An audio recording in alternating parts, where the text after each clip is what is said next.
अच्छा जी, एक बात आप जहन में रखें कि पाकिस्तान के जितने भी मिज़ाहिया स्टेज के अदाकार हैं, शायद उन्होंने स्टेज पे उतना ना हंसाया हो जितना जब वो अपनी फ़नी ज़िंदगी के वाक़यात सुनाते हैं तो उस वक्त वो लोगों के चेहरों पे, लबों पे मुस्कुराहट लेके आते हैं। जिसको भी आप देख लें कि अगर उसके आप वाक़यात सुनेंगे तो मेरा ख़्याल है कि उनके फ़न से ज़्यादा आपको उन वाक़यात पे हंसी आती है। और अगर पाकिस्तान के आप जो शोरा आफाक हमारे कोई 50 आप अदाकार ले लें स्टेज के, उनसे उनकी फ़नी ज़िंदगी के वाक़यात पूछेंगे तो आपको एक शख्स का ज़िक्र जो है वो ज़रूर मिलेगा। He is the pivotal point, focal point है वो। जो मर्जी बंदा, उमर शरीफ साहब से लेके सोहेल साहब से, विक्की साहब, जितने भी बड़े अदाकार इस वक्त हैं ना, उनके आप वाक़यात उनसे पूछेंगे क्या हुआ कनाडा में, क्या हुआ लंदन में, क्या हुआ एयरपोर्ट पे, क्या हुआ दौरान स्टेज, क्या हुआ, तो एक बंदे का जिक्र आपको ज़रूर मिलेगा। लेकिन वो बंदा खुद जो है वो उन वाक़यात को बहुत कम उन्होंने नरेट किया हुआ है और उनका नाम है मोहम्मद ज़ुबैर जबी साहब।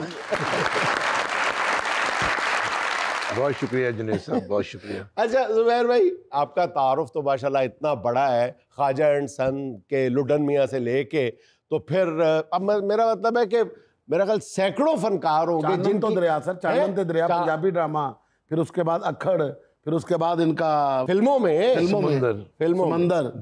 दलदल। हाँ, मतलब पीटीवी पे एक लंबे अरसे तक। अच्छा, फिर स्टेज की दुनिया में आके खुद तो स्टेज पे जो किया सो किया, दूसरों की उंगली पकड़ के ना सिर्फ ये कि स्टेज तक लेके गए बल्कि बैरून मुल्क भी लेके गए। इनकी जो वजह शोहरत है वो यही है कि वीज़े बड़े चंगे लवांदे हैं, चिकन वीज़ा लवांदे हैं। देखिए, एक फनकार के लिए ये बड़े एजाज़ की बात होती है कि वो जब पहले खुद परफॉर्म करता है, जब वो बाहर से परफॉर्म करके आता है फिर तो वो पकड़ा ही नहीं देता, उसका कॉन्फिडेंस लेवल ही और हो जाता है। और उसमें मेरा ख्याल है कि ज़ुबैर भाई का जो रोल है वो बहुत इंपॉर्टेंट है। जी जुनैद भाई, एक दफ़ा मैं आर्टिस्ट लेके जा रहा था तो वो उसमें कुछ आर्टिस्ट नए भी थे, इतने नाम नहीं थे, तो आबद खान साहब अल्लाह जन्नत नसीब करे मुझे कह रहे हैं और कामों के लिए सवारियाँ लंदन लेके चला गया। तो बस ये है कि बिजनेस भी देखना पड़ता है, उसके बाद फिर उसको कि बजट कितना है उसी हिसाब से चलना पड़ता है ताकि हम नुकसान में ना जाएं। तो ये सारा 90 की दहाई में ज़ुबैर भाई जो थे वो लाहौर में जब स्टेज अपने बूम पे था, उस वक्त जो है मेरा ख्याल है कि एक ज़ुबैर साहब थे, वसीम अब्बास साहब थे, एक आदमी और प्रोड्यूसर था, ये राज करते थे। ये 2 या 3 थिएटर के प्रोड्यूसर थे, इनके अलावा किसी के पास डेट्स नहीं होती थी, अलहमरा की, बागे जनाब पहाड़ी की, ये डॉन थे उस जमाने के। आर्टिस्ट इनसे बहुत डरते थे, लेकिन इन्होंने बड़ी मोहब्बतें की, बड़ा अच्छा सफ़र किया और फिल्में भी बनाई। सैलाब फिल्म इनकी है जिसमें खुशबू को इन्होंने पहली बार लिया था और जिसका गाना बहुत मकबूल हुआ था, थोड़ा प्यार दे। असद को भी आपने ही मेरा ख्याल उस फिल्म में इंट्रोड्यूस किया, असद को भी लिया था, फिर निदा मुमताज़ को भी मैंने इंट्रोड्यूस करवाया था एज ए हीरोइन। हाँ जी, उसी सिर्फ रेडी नहीं लाई, बाकी सारा कुछ ही लाया। रेडियाँ भी लाई हैं, कहते रेडियाँ भी पाकिस्तान के मशहूर फिल्म मेकर एम परवेज साहब के साहबजादे और एम अकरम साहब बहुत बड़े डायरेक्टर, उनके भतीजे हैं। और उससे भी बड़ा एक अहम तारुफ ये है कि पाकिस्तान के स्टार क्रिकेटर नज़र मोहम्मद, उनके दामाद और मुदस्सर नज़र साहब के बहनोई हैं। कुछ छोटे मोटे बंदे नहीं है ज़ुबैर साहब। और मैं एक बात का इजाफा कर देता हूँ कि मेरे जो ताया ससुर थे, नज़र साहब के जो बड़े भाई थे, वो फिरोज निज़ामी साहब थे। अच्छा, चन दे टोटे हुए दिल दे खोटे। जबरदस्त, ये किसी को नहीं पता। अच्छा, और कौन कौन सी बातें जो किसी को नहीं पता? वो तो समझ गया, वो जरूर आपने वो भी बता देता हूँ। ये नज़र साहब जो थे ये जाया करते थे फिरोज निज़ामी साहब के साथ, म्यूजिक जब बनता था, अच्छा, गाना बनता था, तो वहाँ पे जब रिहर्सल होती थी तो ये साज सरगम वगैरह भी कहते थे, सुरीले थे। तो मैडम नूरजहां के गाने में जब रिहर्सल हो रही थी तो उसमें उन्होंने चन दे टोटे वे दिल दे खोटे, तो नज़र साहब ने क्या आहा, मैडम ने कहा बच्चा कौन है? तो वो माशाल्लाह इतने सुरीले भी थे वो, अल्हम्दुलिल्लाह। अच्छा ज़ुबैर, ये बताएं कि इतना लंबा फ़नी सफ़र आपका, मतलब सैकड़ों तो नहीं, मेरा ख्याल हज़ारों की तादाद में फ़नकार आपके हाथ से निकले होंगे। बड़े फनकारों में, आज तक आपने सबसे ज्यादा ऑब्सेस्ड, जिस पे खब्त सवार था एक्ट करने का, कुछ कर गुजरने का, तो अगर मैं पूछूं कोई एक नाम लें तो आप किसका नाम लेंगे जो पागल था, दीवाना था अपने फन के लिए? एक लड़की का नाम लूंगा और एक लड़के का। जी जी जरूर। लड़की जो थी वो नरगिस थी। हाँ अच्छा। और लड़का जो था वो नसीम विक्की था। ओ जबरदस्त।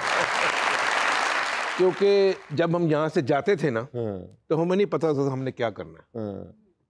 तो ये 2 बजे पहुंचे हैं, 7 बजे ड्रामा है। तो विक्की साहब आए इस तरह करके, ये करके 3 घंटे का ड्रामा कर दिया और लाफ्टर ही लाफ्टर और लाफ्टर ही लाफ्टर और लाफ्टर ही लाफ्टर। अच्छा, मेरे व्यूअर समझेंगे मैंने दानिस्ता तौर पे ये सवाल किया है, हल्फन बता रहा हूँ कि मेरे ज़हन में बिल्कुल नहीं था कि जबी साहब विक्की का नाम मुझे भी नहीं अंदाजा था, खुदा की कसम। और विक्की की खूबी ये थी कि चलते ड्रामे को चेंज कर देते थे। अच्छा। मतलब देखा एक जगह पे रिस्पांस नहीं मिल रहा तो उसको चलते ड्रामे में हमारे कान में कुछ कह दिया, उसके कान में कुछ कह दिया, इस तरह करके तो चलता ड्रामे चेंज हो गया। अल्लाह ताला ने बहुत सलाहियतों से नवाजा है। ये भी है, चलते ड्रामे को उस वक्त भी चेंज कर देते थे जब अच्छे भले लाफ्टर आ रहे होते, तब भी चेंज कर देते यार, इन्होंने ज्यादा। अच्छा ज़ुबैर भाई, आप ज़ाहिर है सैकड़ों की तादाद में स्टेज यहाँ से आप मुख्तलिफ मुल्कों में लेके गए, तो वो एक तरह से जो लेके जाता है वो फनकारों की माँ ही होता है, या मतलब संभालना उनको, उनके नखरे बर्दाश्त करना, उनकी बात। तो मतलब आप कोई लंदन गया हुआ है और आधी रात को वो कहता है मेरा साग खाने को दिल कर रहा है, तो ये सारे नखरे बर्दाश्त करना और ये कैसे होता था, याद आता है उस मामले? ये अरेंजमेंट जो है ना, ये पहले ज़हन में होते थे कि ये आर्टिस्टों ने इस तरह ये करना है। अच्छा। हुआ इस तरह कि एक दफ़ा हमने इटली से ऑस्ट्रेलिया जाना था। अच्छा। हमने जहाज़ की टिकटें करवा ली। अच्छा। लेकिन जहाज़ की टिकटें जो थी वो वियना चेको के एयरपोर्ट के ऊपर जो थी, अच्छा। वो उन्होंने वो ड्रॉप लेना था। अच्छा। लेकिन वो चेको जो था वो शेंगन में नहीं आया था। अच्छा अच्छा। तो हम बाई रोड निकल पड़े। रास्ते में जाते हुए, दूर रास्ता था, हम जाते जाते रास्ते में इन्होंने कहा जी एक साइड पे गाड़ी रोको। इटली तो आंदे आना जी। अच्छा अच्छा अच्छा। क्या खूबसूरत समा सी, क्या बात है। बने अपना पहाड़ है, ਉਹਦੇ ਤੇ सेब लटक रहे ने, आड़ू लटक रहे ने, अंगूर ते ऊपर बर्फ पै रही, एक बाबा छतरी लेके जा रहे हैं, और पहाड़ ऊपर से और हरियाली और नीचे से सुरंग। इन्होंने सुरंग क्रॉस की है तो उन्होंने कहा साइड पे गाड़ी कर लो। किसने कहा सुरंगा जो गुजारी जा रहे हो की करते थे, खुदा दा खौफ करो, सानू ड्रामा कराने ले आओ कि सानू डराने ले आयो। मैं कहा यार क्या होगा, कहते नहीं गड्डी साइड से ला लो। उनके नरगिस आ जा भी थले, सारी टीम थले ला के सुरंग से बाहर जाके डांस करना शुरू कर दिया। डिग्गियां पिछे खोल के साउंड ला के सारी डांस हो जा रहा है, सारी टीम ही डांस करने लग पई है। तो मैं देखी जा रहा है कि मैं शो ते पहुंचना की करते पे। अब वहां पे जो इंटेलिजेंस थी वो इतनी मजबूत और इतनी पक्की थी जर्मन की, वो हम उनके कैमरे में आ गए। ये गाड़ी यहाँ से यहीं जा रही है, यहाँ से यहीं जा रही है, यहाँ से, ये कर क्या रहे हैं, कौन है ये? नहीं, कौन सा स्टेप पकड़ा गया? नेक्स्ट स्टेप तो हो गए सारे। अच्छा। अब नेक्स्ट स्टेप जो इमिग्रेशन का आ गया। एडा एडा बोर्ड जो सारे उत्ते आगे बैठा है, पुलिस आ गई। आ जाए, हमें कहीं नहीं लेके गए, सिर्फ थाने लेके गए हैं। लिटन रोड? नहीं जी नहीं,